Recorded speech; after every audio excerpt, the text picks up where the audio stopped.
Bonjour à tous. C'est un très grand honneur pour moi d'être invité devant ce Cénacle et de plancher à cette heure difficile de l'après-midi. Très honoré, mais aussi très intéressé parce que, comme vous l'avez indiqué, M. Guérin, les juristes apportent leur valeur ajoutée à l'industrie. Et je peux d'ailleurs vous assurer que dans le cadre d'Areva, que je vis tous les jours, je le constate. Il n'y a aucun doute sur ce sujet. Alors, peut-être un mot sur France Industrie. Je vous dirai ensuite, je partagerai avec vous mon point de vue sur la situation de l'industrie en avril 2018 en France, et puis nos priorités pour les mois à venir. Et puis ensuite, je pense que s'il y a des questions ou des commentaires, ils seront bien sûr les bienvenus. Alors, s'agissant de France Industrie, c'est le regroupement depuis le début de l'année des 40 grandes entreprises qui étaient auparavant groupées dans le cercle de l'industrie, des grandes entreprises industrielles, et regroupement avec le GFI, le groupe des fédérations industrielles, il y en a 19, du MEDEF. Alors, pourquoi ? Parce que nous avons considéré que dans l'état de l'industrie en France, il valait mieux se réunir pour parler d'une voix forte et unie sur ce sujet, parce qu'il s'agit simplement de remettre l'industrie au cœur du débat public en France.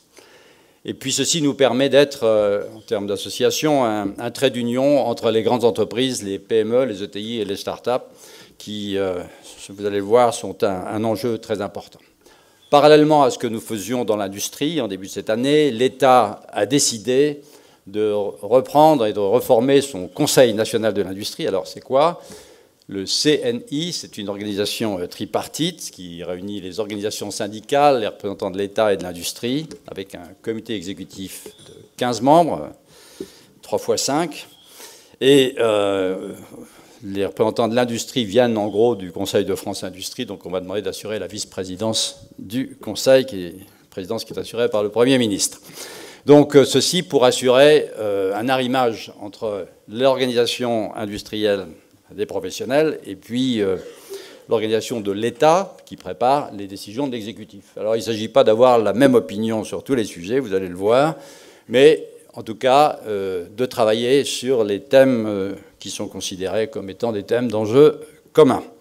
Alors quelle est la situation de l'industrie ?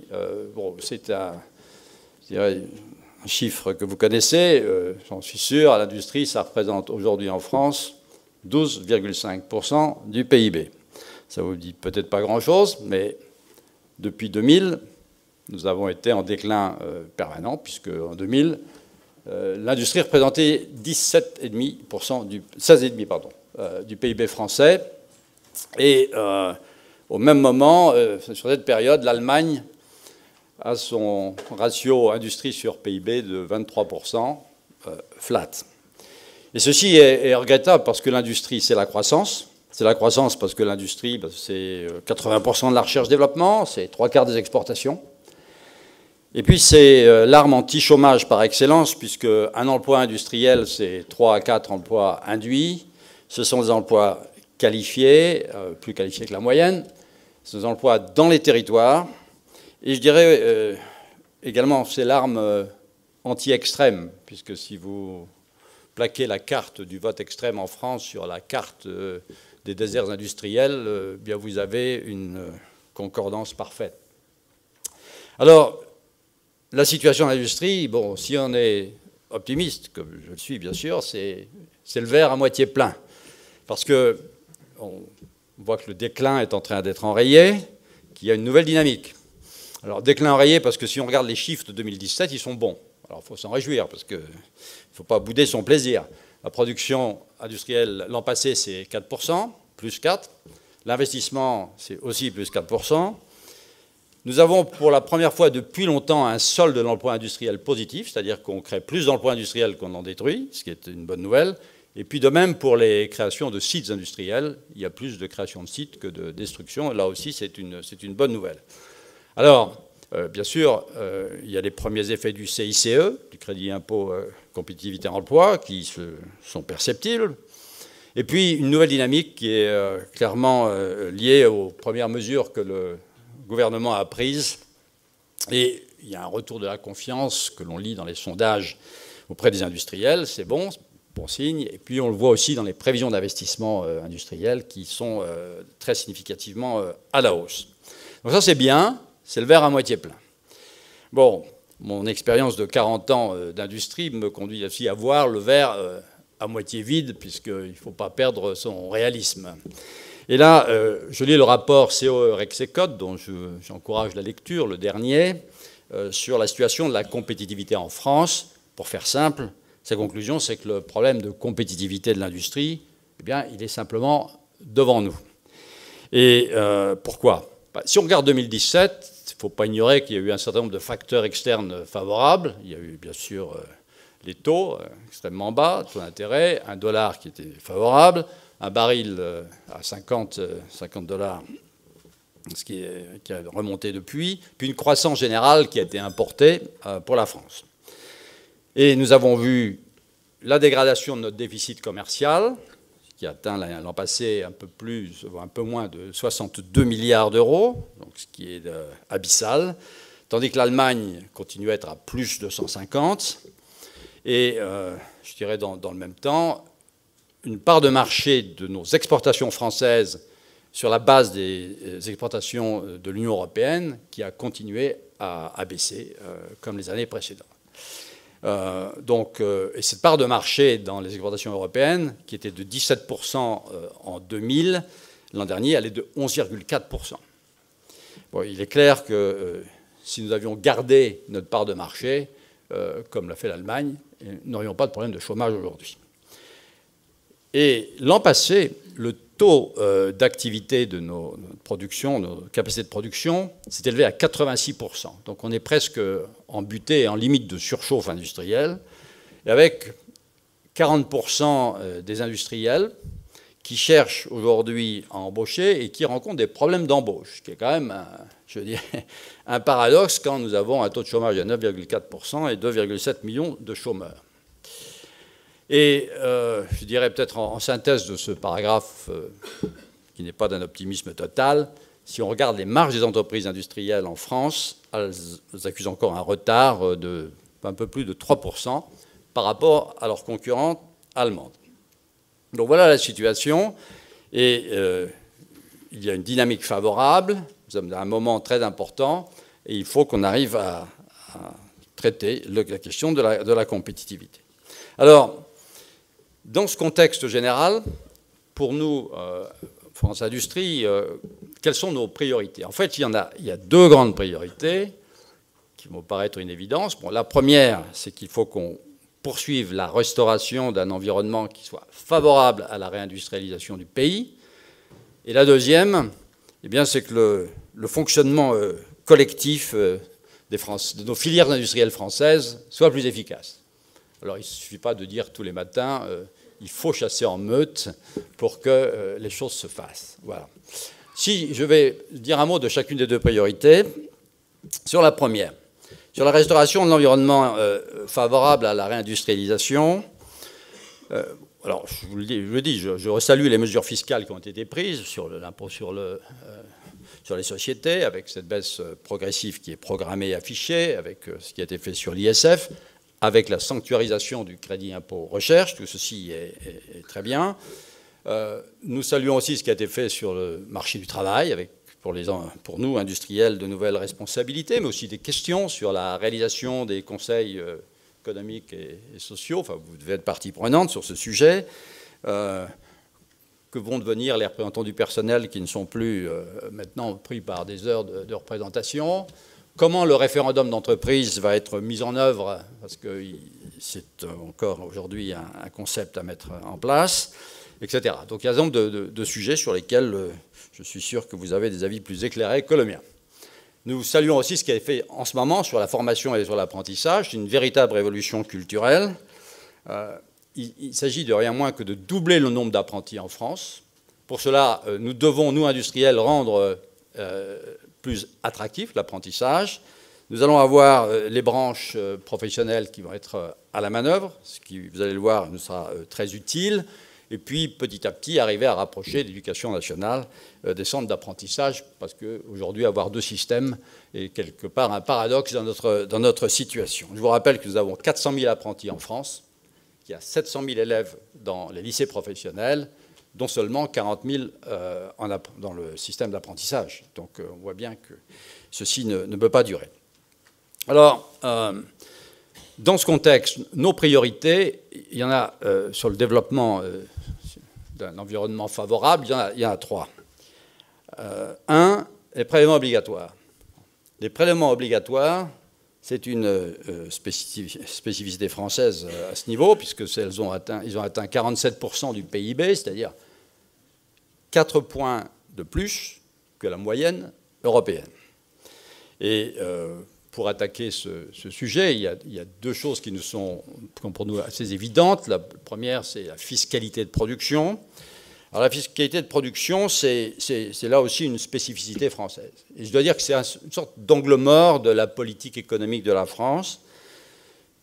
C'est pourtant 250 taxes de tailles diverses, enfin il y a une complexité évidente, pour un montant de 80 milliards d'euros.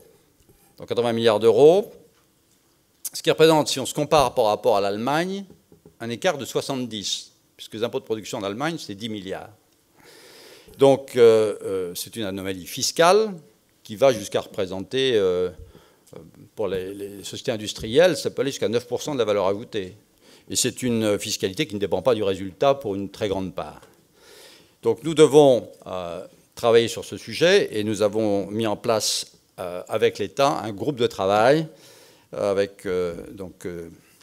Dubief, le représentant de la Fédération textile pour France Industrie, et M. Lepape, qui est un inspecteur des finances, qui travaille sur ce sujet pour établir une cartographie de la fiscalité de production et pouvoir attaquer ce sujet dans le temps, parce que nous ne sera pas fait le premier jour. Donc ça, c'est un gros enjeu. Le deuxième enjeu sur les prélèvements concerne les salaires médians. Vous savez que l'allègement des charges, qui était à la base du CICE sur les emplois les moins qualifiés, cet allègement de charges, il va jusqu'à 2,5 fois le SMIC. Dans le rapport gallois, il était indiqué qu'il fallait mieux aller vers 3,5 fois le SMIC pour intégrer les salaires, disons, médians, exposés à la concurrence internationale, que sont les salaires industriels. Bon, passer de 2,5 à 3,5 fois le SMIC, ça représenterait 6 milliards. Et ceci nous paraît une mesure extrêmement importante pour la suite. Donc voilà deux axes de travail sur les prélèvements obligatoires. Bon, il est clair qu'il s'agit là de baquer ces prélèvements obligatoires sur une baisse de la dépense publique qui atteint 57% du PIB, qui est donc extrêmement importante.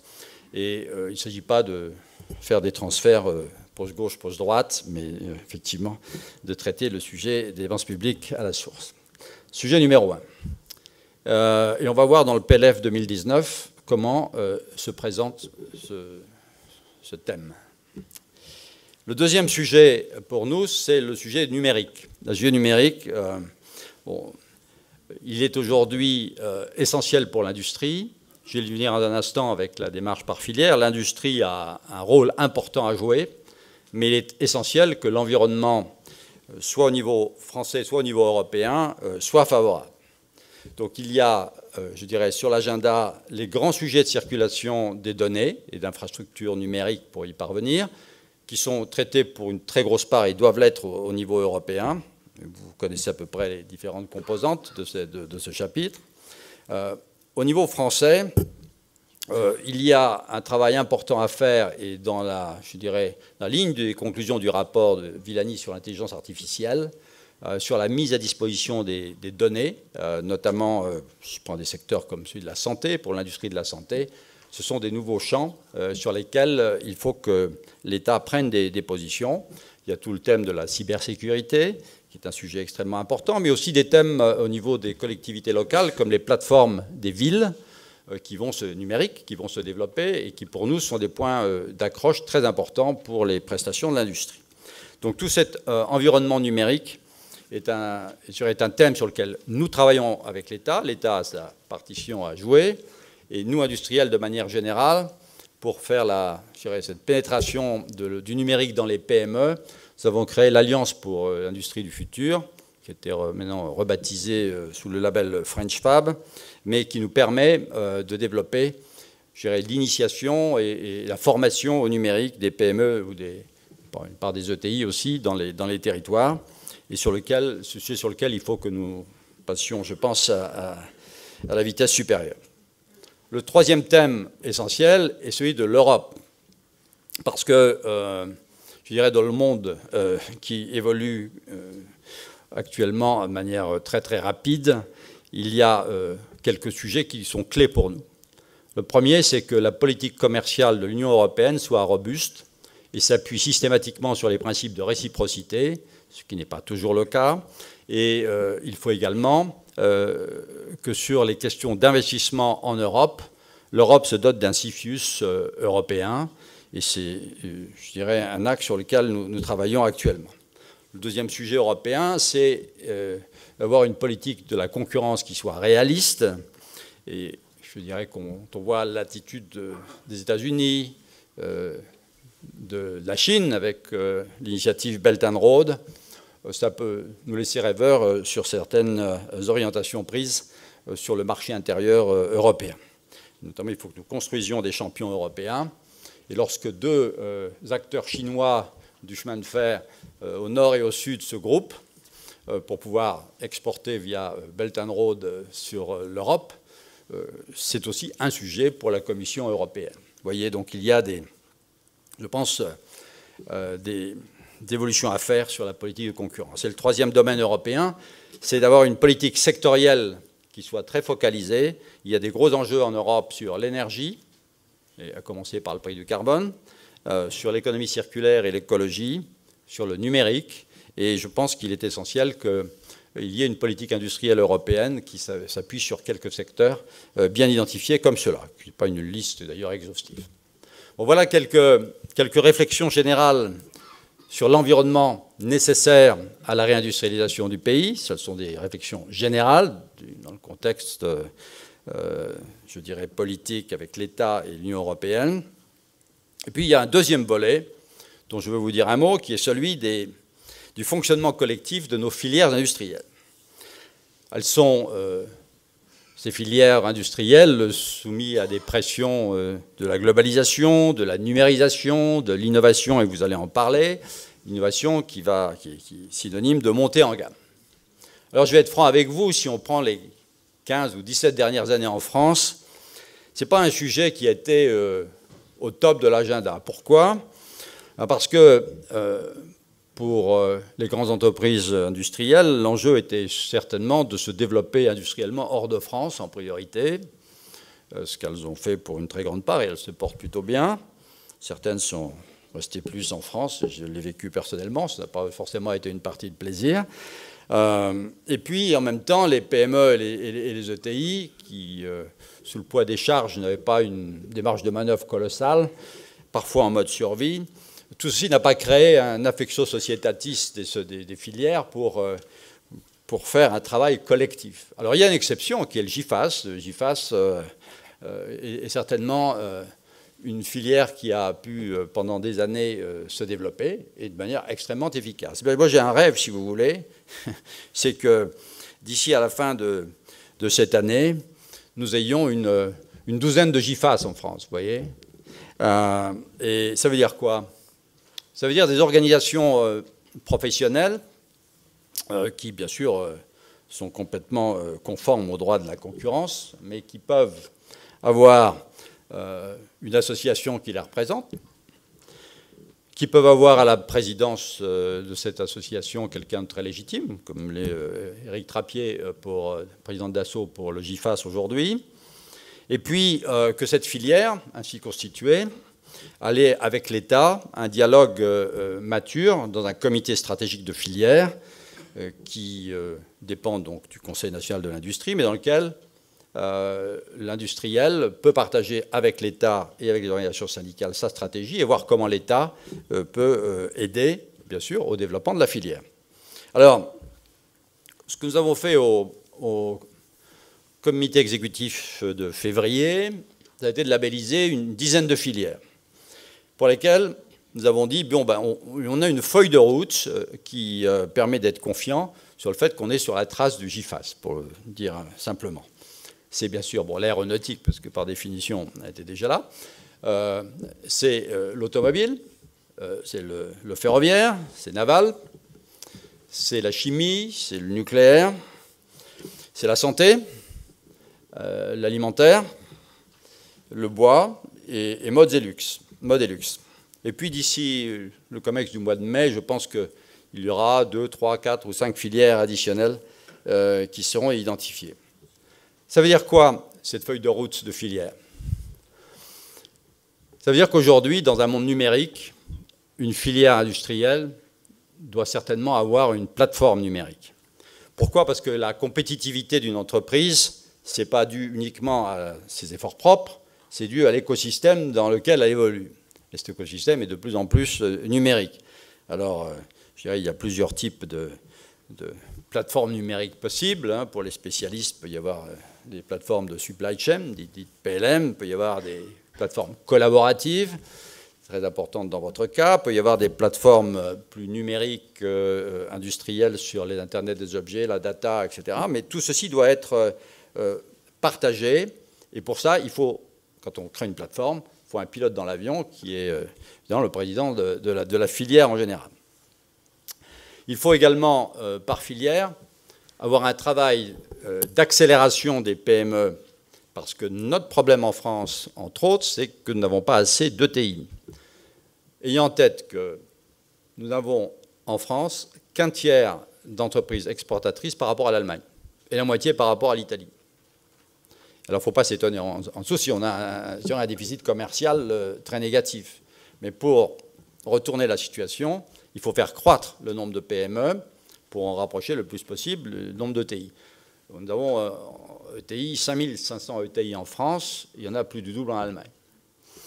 Donc ce travail d'accélération, c'est-à-dire les faire grandir, ça veut dire du coaching, ça veut dire un programme de formation adapté, et BPI joue un rôle très important sur ce sujet, et avec le GIFAS a commencé, mais d'autres filières comme la chimie et d'ailleurs d'autres sont en cours de réalisation de ces accélérations de PME par filière. Donc, une feuille de route de plateforme, une accélération des PME. Troisième point très important, des programmes de R&D partagés.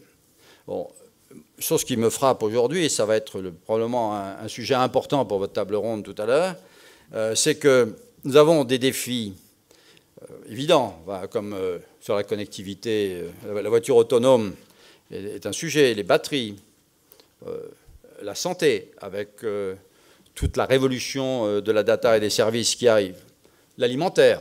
Nous avons vu à quel point l'industrie française, qui est très en avance, a une très bonne réputation, peut être touchée par des questions de traçabilité. Et sommes-nous bien équipés en matière de recherche-développement, en projets partagés, projets de rupture? Si je regarde d'où viennent les innovations de rupture aujourd'hui, elles viennent des États-Unis. C'est SpaceX, c'est Tesla, etc. etc. Et à chaque fois, d'ailleurs, on voit qu'il y a la DARPA aux États-Unis qui est dans le paysage. En Europe, nous n'avons pas de DARPA.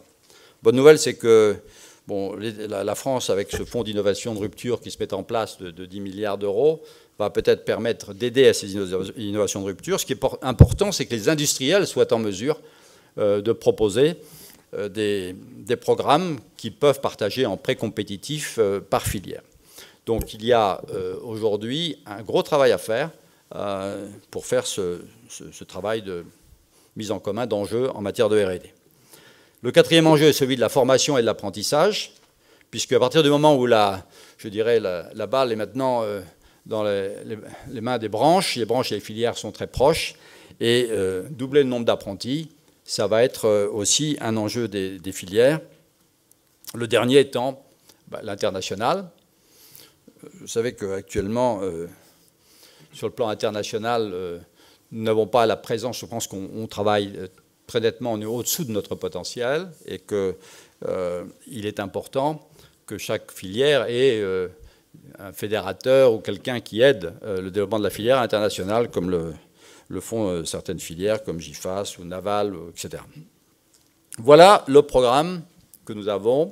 Et notre objectif, c'est qu'à la fin de l'année, nous ayons sur les rails, comme je vous l'ai dit, au moins une douzaine de filières. Et je pense que lorsque ces filières seront, à mon avis, avec une dynamique renforcée, il y a une évolution aujourd'hui générale de la production de produits vers la production de services, de vente, de fonctionnalités. Tout ceci va être rendu plus facile si l'État a une politique claire de son côté, les villes de leur côté sur ces domaines, et que les filières sont numérisées, parce qu'il n'y a pas de vente de services s'il n'y a pas numérique. Et de toute façon, on a besoin de produits compétitifs à la base. Donc tout ceci évoluera favorablement dans un monde qui est en train d'évoluer très vite avec cette digitalisation. Voilà quelques points que je voulais partager avec vous. Bon, j'ai en conclusion une conviction. D'abord, c'est qu'il faut être fier de l'industrie. Nous terminons une semaine de l'industrie où nous avons ouvert les portes de 3000 sites, je crois, où nous avons eu 300 000 visiteurs. Et nous devons nous donner les moyens de rejoindre les nations qui sont dans le peloton de tête des États industriels. C'est possible. Il y a un certain nombre d'exemples. Il n'y a pas de pays fort sans une économie forte. Il n'y a pas d'économie forte sans industrie forte. Et pour ceux qui croiraient encore qu'une France sans usine est la solution, je leur dirais c'est une utopie au mieux. Au pire, ça peut être une catastrophe industrielle. C'est pour cette raison que je pense très fort que le renouveau de l'industrie, eh bien, ça doit être aujourd'hui une cause nationale. Et je vous remercie de votre soutien.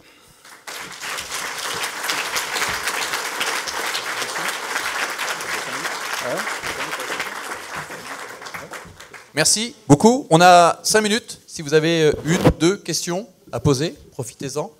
Moi, j'en ai plein, sinon, mais peut-être que c'est mieux qu'on réponde aux questions que vous avez, vous. Il faut lancer la première. Bonjour, Félix Duduat, représentant de Orange. Que pensez-vous le rapatriement des effectifs de banquiers en France et en Allemagne ? Écoutez, je ne suis pas sûr d'être l'interlocuteur le plus adapté. C'est pas le cœur d'industrie, hein. Mais ce que je peux vous dire, c'est que ça va être un défi, parce que je pense qu'il ne faut pas enterrer trop vite nos amis de la City. Et je pense que la France a beaucoup d'atouts. Je vous en donne juste un, sur le domaine du droit. Hein, c'est que la France est certainement la place où on peut traiter dans différents types de droits les sujets. Et c'est sûr que c'est une spécificité. Et donc, il faut faire valoir tous nos atouts dans ce domaine pour essayer de tirer le meilleur parti de la situation. Et puisqu'on est sur le Brexit, juste un mot. Je pense que le Brexit, pour l'industrie, aura un impact négatif. C'est clair, parce que à partir du moment où nous avons beaucoup d'entreprises qui ont des établissements en UK, à partir du moment où nous avons des risques de tarifs, que nous allons avoir des barrières non tarifaires d'une manière ou d'une autre, parce qu'on ne pourra pas avoir une réglementation unique. À partir du moment où nous allons avoir aussi, je dirais, des problèmes sur la libre circulation de nos équipes, je ne vois pas très bien comment tout ceci pourrait avoir des conséquences positives pour l'industrie. Ce qui n'est pas le cas de la finance ou du droit. Et quelque part, je vous envie sur ce sujet. A contrario, il faut toujours voir le verre à moitié plein, vous le savez. Je pense que du côté de l'Union européenne des 27, ça doit renforcer notre capacité à faire mouvement, parce qu'à partir du moment où nous avons ce signal, je pense que normalement ça devrait avoir un effet favorable sur le reste des 27 pays. Merci. Michel. Michel Vaudet. Vous évoquez la R&D. Est-ce que dans la réflexion que vous menez, vous pourriez envisager le fait que les grandes entreprises, les grands groupes ont des approches, je dirais, un peu impérialistes en matière de recherche et de résultats de recherche, car les petites entreprises sont des acteurs importants dans ce domaine, Et les grands groupes ont tendance à s'approprier les résultats de cette population d'entreprises qui sont véritablement porteurs et acteurs déterminants dans la recherche. Et la R&D, la R&D. Écoutez, mon expérience actuelle sur ce sujet, je ne vais pas vous dire que tout est parfait, loin de là. Mais je vois une dynamique positive dans plusieurs domaines. Le premier domaine, c'est la relation entre les grands groupes et les start-up. C'est fou, en 2 ans, le changement. Si vous voulez, on part d'une situation où il y avait énormément de méfiance et même un certain dédain. C'est fini. C'est-à-dire que je vois un nombre de grands groupes qui mettent en place des plateformes de travail, y compris dans leurs locaux. Hein. Je vois des Total, par exemple, à côté de chez moi. Et je vois ce que fait Areva de son côté. Je vois des tas d'autres groupes où, effectivement, il y a une ouverture, un partage, en tout cas, des préoccupations, des défis des grandes entreprises. Et on est dans un domaine d'open innovation très souvent, et je pense que les règles du jeu sont en train de s'améliorer. Bon, donc je dis la dynamique est positive.